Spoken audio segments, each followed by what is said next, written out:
Caution, the video podcast you're about to see is unedited and may contain opinions and language not suitable for all ages. Viewer discretion is advised.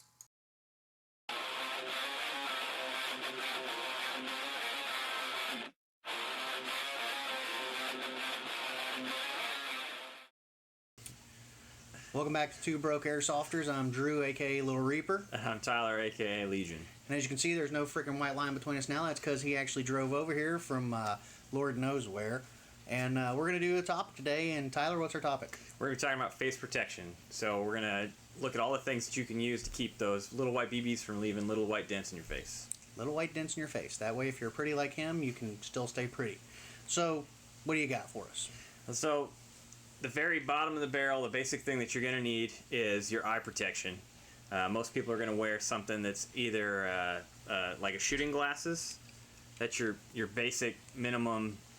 What you're holding there is what you'd probably see come out of a box with your airsoft gun. Every airsoft gun I've ever had come out of a box has had eye pro come with it, which is good. However, it's probably not going to be good enough if you want to play on a field that has insurance. They're probably going to require you to have full seal eye protection. So what he's saying is if you get a pair of these, yeah, Merry Christmas. Now when you're saying full seal, there's different types of full seal that we're talking about here. You've got everything from your mask, you've got goggles, you've got Oakley's with helo kits, you've got Valken's got like the Echo, Zulu, Alpha, Foxtrot, and whatever other acronym they have. So how do you decide which is the best for you? I think trial and error is going to be a huge part of it. For me, I don't totally recommend these, but I have these little special goggles. They've got mesh inserts over them. You can find them much better with one of those ANSI rated shooting goggle type materials. I really like these in particular for playing big milsim games when it's really hot, because you're guaranteed not to fog up. So they have this nice foam. They seal around your eyes. Nothing's going to get around them. You're not going to have BBs flying in from the back, bouncing around inside and knocking your eyeballs out. See, in that instance, I'm more of a Oakley's with the helo insert. I mean, it does have the rubber insert. You have the chance to change your lenses, and you know they do fit very well. And then if you want to add to, you can go ahead, like you've got the mesh there. Well, I've got a mesh lower because, you know, teeth are really expensive to get worked on, and you don't want to walk around with a little bit of a lift because you got it shot out on an airsoft field.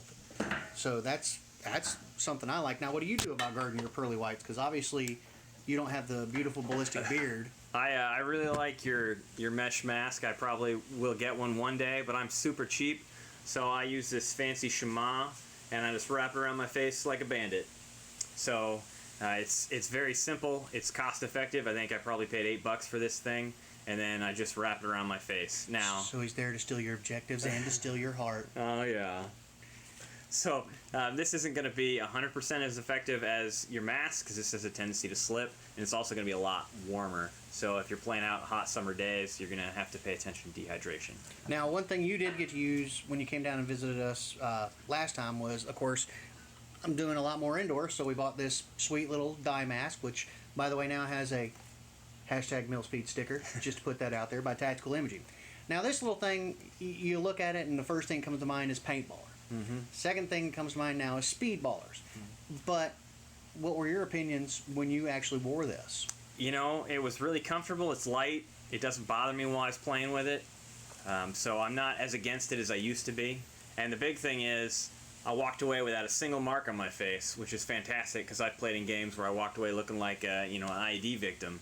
So I gotta say, I probably should wear one every time. And of course, with the dye mask, they are top of the line. They're a little more expensive. They have the flexible bottom, so you can get a good cheek weld, but they also have that double thermal lens, which doesn't fog up. I sweat like a pig whenever I run, and it's kind of nice to have something that doesn't fog up whenever you're running around. Now, on that issue, we started with the whole crappy goggle thingy. A lot of your fields and a lot of your milsim games now are requiring full eye pro with the full seal on it.